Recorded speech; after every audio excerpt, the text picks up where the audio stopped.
Hello friends, कैसे हैं आप सब। मैं आपका अपना साथी शिवशंकर मिश्रा लीगल दर्पण चैनल में स्वागत करता हूं। फ्रेंड्स, मैं आज बात करने वाला हूं, आप लोगों को बताने वाला हूं कि संपत्ति का जो विवाद होता है, उस संपत्ति के विवाद में पुलिस का, थाने का क्या रोल होता है, वो कितना रोल अपना निभा सकते हैं, पुलिस वाले आपके खिलाफ क्या क्या कर सकते हैं, या आपके पक्ष में संपत्ति का जहाँ तक विवाद की बात है तो उस स्थिति में वो क्या क्या कर सकते हैं। तो इसी टॉपिक पे आज मैं चर्चा करूंगा। तो इसे जानने के लिए वीडियो को लास्ट तक देखिएगा, और वीडियो देखने के बाद अच्छा लगे तो चैनल को ज़्यादा से ज़्यादा सब्सक्राइब, लाइक और शेयर कीजिएगा। तो आइए फ्रेंड्स, वीडियो को शुरुआत करते हैं। फ्रेंड्स, यदि आपका कोई संपत्ति का विवाद है, यानी कि आपका जो है किसी दूसरे पार्टी से संपत्ति का विवाद चल रहा है, क्योंकि आजकल संपत्ति का विवाद ज़्यादा देखने को मिलता है। हर एक व्यक्ति को किसी न किसी दूसरे व्यक्ति के साथ संपत्ति का विवाद, डिस्प्यूट रहता ही है। अब क्या होता है कि मान लीजिए मेरा संपत्ति है, मेरे संपत्ति को किसी दूसरे व्यक्ति ने कब्जा कर लिया है। अब उस व्यक्ति के पास कागजात भी नहीं है। कभी कभी ऐसा होता है कि मेरे पास कागजात रहता है, लेकिन उस व्यक्ति ने कब्जा कर लिया है, और कब्जा करने के बाद वो संपत्ति को खाली नहीं कर रहा है। मेरे कहने के बाद वो लड़ाई करने पे आ जाते हैं। तो इस स्थिति में क्या होता है कि हमको उस चीज़ को प्रूव करना पड़ता है कि कागजात यदि मेरे पास रहता है तो हम तो टाइटल सूट फाइल करते हैं कोर्ट में, या पोजीशन खाली करवाने के लिए सूट फाइल करेंगे कि उसका एविक्शन हो जाए। तो हमें हमारे पास यदि कागज रहता है तो हम खाली करवा देते हैं। लेकिन उससे पहले की स्थिति क्या होती है कि मान लीजिए कभी कभार ऐसा होता है कि जिस व्यक्ति ने कब्जा किया हुआ है वो गलत कागज बना लिया है, जो कुछ भी है। तो कहने का मतलब है कि यदि हम पुलिस थाने में जाते हैं और संपत्ति के विवाद है, तो उस स्थिति में पुलिस वाले आप क्या कर सकते हैं कि आपका यदि संपत्ति है और संपत्ति में आप चाहते हैं कि हम यदि कब्जा हटाने जाएंगे, उसको बोलने जाएंगे, तो वो लड़ाई करने पे तैयार हो जाएगा जिसने संपत्ति को कब्जा कर रखा है। तो उस स्थिति में पुलिस वाले क्या होगा कि 107 लगा देंगे। आईपीसी का सेक्शन 107 जब लगाते हैं तो उस स्थिति में क्या होता है कि आपको एसडीएम कोर्ट से फिर नोटिस आ जाएगा। नोटिस दोनों ही पार्टी को आता है और आपको बेल करवाना पड़ता है, जो कि एक सिक्योरिटी अमाउंट होता है। वो उस अमाउंट को दे करके आपको बेल वहां से मिलता है। वो बेल का वैलिडिटी 6 महीने का होता है। अब 6 महीने के अंदर आपको फिर वो हट जाएगा, अपने आप स्वतः खत्म हो जाएगा। तो कहने का मतलब है, एक तो 107 लगा देगा यदि आप थाने में जाते हैं। तो दूसरा क्या होता है कि 144 के लिए भी आप थाने से लगा सकते हैं या फिर एसडीएम कोर्ट से लगा सकते हैं। तो मेरे कहने का यहाँ पे मतलब है कि जमीन का जहां तक विवाद है, जमीन के विवाद में पुलिस वालों का कोई ज्यादा अहम रोल नहीं होता है। जमीनी विवाद में आपको कोर्ट का दरवाजा खटखटाना ही पड़ता है अपने टाइटल को साबित करने के लिए।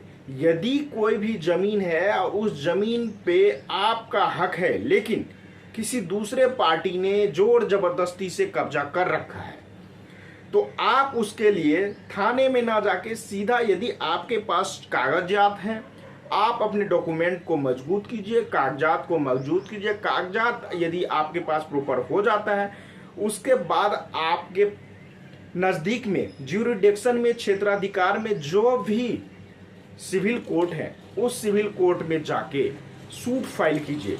चाहे वो पोजीशन को एविक्शन कराने से रिलेटेड हो, या टाइटल को साबित करने से हो, या बंटवारे के संबंध में हो, पार्टीशन सूट हो, जिस प्रकार की जमीनी विवाद है, जो भी सूट हो, उस स्थिति में आप सिविल कोर्ट का दरवाजा खटखटाएं, ना कि थाने में जाएं। थाना को लिमिट नहीं है, सीमित अधिकार है जमीनी विवाद में। थाना को ज्यादा अधिकार नहीं दिया गया है। थाना इतना कर सकता है कि आप यदि अपने प्रॉपर्टी को खाली करवाने जाएंगे और सामने वाला पार्टी यदि आपसे लड़ाई करने पर तैयार हो जाएगा, आपके साथ मारपीट करने पर चालू हो जाएगा, तो आपको यदि इस चीज की संभावना है, इस बात का शंका है कि वो पार्टी लाठी पे उतर जाएगा, वो पार्टी मार करने पे तैयार हो जाएगा, तो आप थाना को इन्फॉर्म कर दीजिए।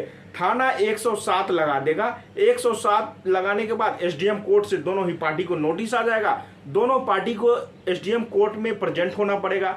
वहां पे आपको बेल बॉन्ड भरना पड़ेगा, जो कि अमाउंट जो भी हो, 25,000, 50,000, लाख रुपए, जो अमाउंट एसडीएम से आपके द्वारा फिक्स हो, वो अमाउंट भर के आपको बेल लेना पड़ेगा। तो मेरे कहने का मतलब है थाना का कुछ ज्यादा रोल नहीं होता।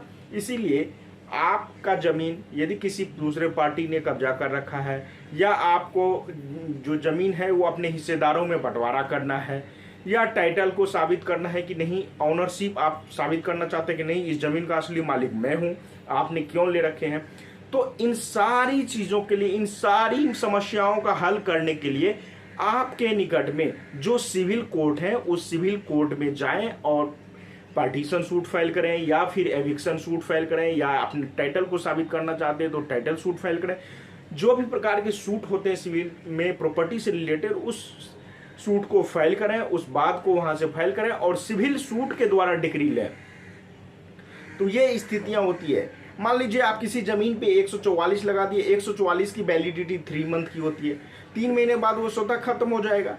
तो इससे बढ़िया है कि आप सिविल कोर्ट में सूट फाइल करें। सूट फाइल करने के जैसे सूट फाइल करते हैं और आपको लगता है कि सामने वाले पार्टी तो उस जमीन पे फिर कुछ काम कर रहा है, तो आप उसमें क्या करें कि स्टे लगा दें, स्टे का ऑर्डर ले लें, ताकि जब तक वो सूट फाइनल नहीं होगा तब तक वो पार्टी उस पर कुछ काम नहीं करेगा। उस सूट के खत्म होने के बाद सूट जिसके फेवर में डिक्री होगा वो पार्टी का जमीन हुआ, उसके बाद वो काम करेगा। तो यहाँ पे मोटा मोटी तौर पे कहना ये है कि आप पुलिस थाने के बारे में मत सोचिए। पुलिस थाना का कोई ज्यादा रोल नहीं होता जमीनी विवाद में। पुलिस थाना का जहाँ क्रिमिनल से रिलेटेड मैटर होता है वहाँ पे ज्यादा अहम भूमिका होती है उनका, कि कहीं पे मारपीट हो गया या फिर कुछ क्रिमिनल एक्टिविटी को अंजाम दिया जाता है, तो उस क्रिमिनल एक्टिविटी में थाने का ज्यादा रोल होता है। बाकी सिविल नेचर का जो भी सूट होता है, चाहे वो प्रॉपर्टी से रिलेटेड हो या जो भी हो, तो उसमें पुलिस का, थाना का कोई अहम रोल नहीं होता है। तो आपको आज से यदि प्रॉपर्टी से रिलेटेड कोई सूट हो, प्रॉपर्टी से, जमीन जायदाद से रिलेटेड कोई सूट हो, तो आप सिविल कोर्ट में जाएं, ना कि थाने में जाएं। थाना ज्यादा 107 या फिर 144 पे ही काम कर सकती है, क्योंकि थाना को इसमें लिमिटेड राइट दिया गया है। तो आज तक के लिए इतना ही, फिर मिलेंगे नेक्स्ट वीडियो में, तब तक के लिए धन्यवाद।